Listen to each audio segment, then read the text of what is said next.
A woman came to Jesus as he is teaching in the synagogue. The text says she has a spirit that had crippled her for 18 years. The word here is pneuma.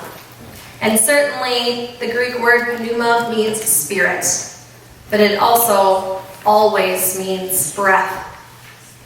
The breath is particularly critical in this scene.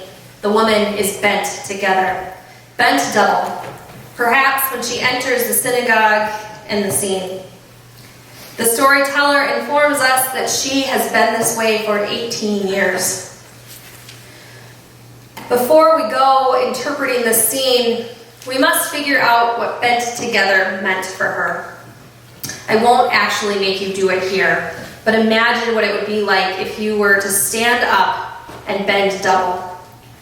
Hold that posture, and then read our gospel text for today.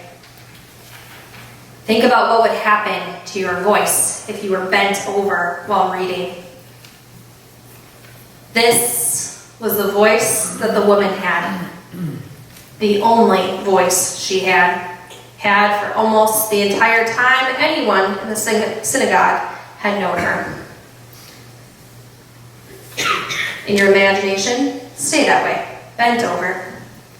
If she couldn't just stand up, neither should your imagination. Sure, this is a scene about Shabbat, Sabbath. Sure, it's about Jesus and his ability to heal, but this is a scene about the woman whose breath was weak and whose voice was stopped up, weakened. Even if she raised her voice, she couldn't raise her head. And so people just overlooked her, looked over her. What do you suppose her voice sounded like when she was finally able to raise it? The story tells us she praised, our translation says God. The Hebrew or the Greek says she praised Elohim.